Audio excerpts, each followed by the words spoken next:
राष्ट्रवन channel और यहाँ पर हमारे भूत सैनिक जो भी इकट्ठा हो रहे हैं उन सब का धन्यवाद करूँगा कि आपके जो ये लोकल जो चैनल हैं यही हमारी मदद कर रहे हैं। सरकार के कोई भी चैनल हैं वो सरकार के दबाव में हमारी मदद नहीं कर रहे, लेकिन फिर भी हमें आशा है कि आपकी मदद से ही हम सक्सेस हो जाएंगे, क्योंकि आवाज़ तो सब पहुँच रही है और ज्ञापन भी सब पहुँच गए, मोदी जी के पास भी पहुँच गए, माननीय राष्ट्रपति महोदय के पास भी, रक्षा मंत्री, सब मतलब सब जगह पहुंच चुके हैं। लेकिन अभी जो है मुझे ये लग रहा है कि मोदी जी को परेशानी यह है कि मोदी जी ये सोच रहे हैं कि इन अफसरों ने ऐसा गड़बड़ करके मोदी जी की भी छवि खराब की है और सरकार की भी छवि खराब की है। इसलिए मोदी जी अभी इस पर कुछ ना कुछ गंभीरता से विचार कर रहे होंगे, मेरा अपना विचार यह है और हमें उम्मीद है मोदी जी ने ये दिया है और आगे भी देंगे। एक बड़ा सवाल ये है कि जब तक आप लोग जवान थे, देश की सेवा आपने की, देश की पूरी जिम्मेदारी आपके कंधों पर, और जब रिटायर हो जाते हैं आप लोग, तो फिर आपको क्या ऐसे जंतर मंतर पर आकर बैठने के लिए और अपने हक को मांगने के लिए, जो अपना हक लेने के लिए यहाँ पे आए हैं, ये अच्छा लगता है? सर ये पूरे देश के लिए और हमारे लिए तो है ही शर्मनाक, पूरे देशवासियों के लिए शर्मनाक है। अब जिस देश के फौजी देश की और हम सब जनता की सुरक्षा कर रहे हैं, आज वो जनता भी हमारे लिए कुछ नहीं बोल रही है। इसलिए मैं जनता से भी निवेदन करूंगा कि हमारी जो जनता में हम कौन हैं, जवान किसान हमारे ही बच्चे हैं, आज भी वो जा रहे हैं। अब देश स्वतंत्र हो गया, 75 साल होगी, तो कब तक गुलामी सहन करेंगे? इस गुलामी को ख़त्म करें, भेदभाव को ख़त्म करें, जो हमारी मांगे हैं वाजिब है उनको शीघ्रता शीघ्र दें। ये मोदी जी जो बार बार कहते हैं कि किसान और जवानों के लिए मैं कर्तव्यनिष्ठ हूँ और कुछ भी हो जाए जीवन के आखिरी श्वास तक इनके लिए काम करूँगा, तो क्या ये 1 से 1.5 किलोमीटर की दूरी है, 100-200 मीटर की दूरी है, रक्षा मंत्रालय यहीं पे है, सांसद भवन यहीं पे है, क्या उनकी दृष्टि इधर नहीं पड़ रही है? सर ऐसा होता है, वो एक कहावत है, हाथी के दांत दिखाने के और खाने के और होते हैं।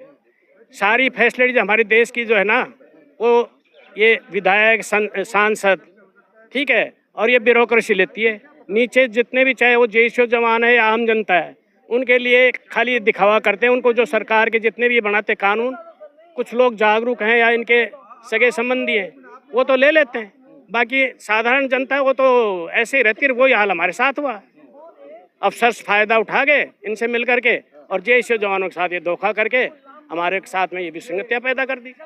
आखिर क्या आपको लगता है कि ये जो विसंगतियां है, ये सिर्फ ऑफिसर्स के द्वारा होता है या फिर ऑफिसर और सरकार दोनों की मिली भगत? सर मैं तो ये कहूँगा, ये जो हमारे रिटायर्ड अफसर जो हमारे वहाँ पर जाते थे मीटिंग में, वो और जो IAS वहाँ बैठे हुए और सरकार, तीनों की मिली भगत है। बिना मिली भगत के तो कोई काम होता ही नहीं। हम क्या मान लें कि मोदी जी को ये पता नहीं है? मोदी जी को सब पता है।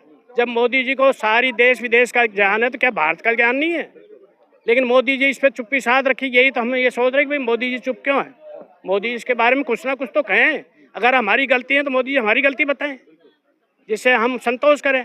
अगर हमारी गलती नहीं तो सारी विसंगतियों को शीघ्र दूर करें और ये भेदभाव खत्म करें। जितने भी कानून हैं, चाहे वो सिविल के हैं या आर्मी के हैं, ये जितने भी कानून जो गलत हैं उनको चेंज करें और सबको समान। जब समानता का अधिकार देश में है तो फिर ये असमानता क्यों, भेदभाव क्यों?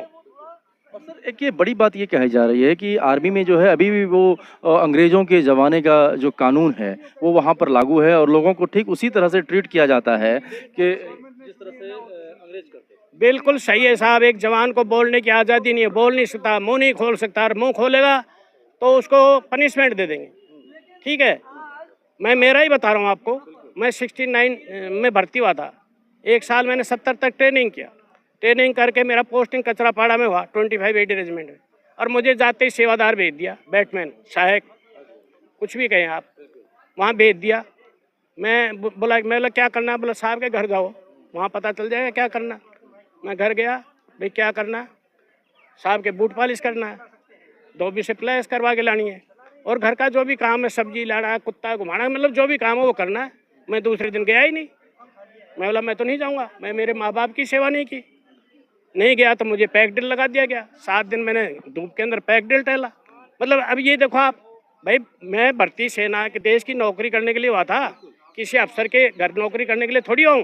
सवाल तो यही है ना कि जिस अरमान के साथ में आप देश सेवा के लिए भर्ती हुए हैं सेना में, और जब आपको किसी की गुलामी करनी पड़े, उनके जूता पॉलिश करना पड़े, चाहे वो कोई भी अधिकारी हो, कि वहाँ तो आपका राष्ट्र सेवा तो हो रही है। राष्ट्र सेवा कहाँ है? वो तो व्यक्तिगत सेवा हो रही है। तो ये गलत है, इसको मोदी जी को दूर करना चाहिए। जितने भी इसमें सब विसंगतियों में सब बातें लिखी हुई हैं। भाई कोई बैटमैन क्यों हो, जब अगर अफसर अपना काम नहीं कर सकता तो लड़ाई क्या लड़ेगा। अगर मान लो मैं अफसर हूँ, अगर मैं लड़ नहीं सकता तो एक आदमी के सपोर्ट में लेकर लड़ूंगा तो वो आदमी क्या करेगा। ठीक है, एक दूसरे की मदद हम वैसे ही करते हैं, अफसर जैसे जवान मिलकर वैसे करते हैं, लेकिन उसको अलग से मदद करने की कहाँ जरूरत पड़ेगी, बताइए आप कहाँ जरूरत है। बिल्कुल बिल्कुल सही कह रहे हैं आप। और ऐसे में जो सैनिकों का मनोबल है वो कहीं ना कहीं चूर हो जाता है। मनोबल चूर नहीं हो रहा साहब, जो आज सर्विस में है वो भी बहुत दुखी है, इसलिए प्रीमेच्योर रिटायरमेंट ले रहे हैं।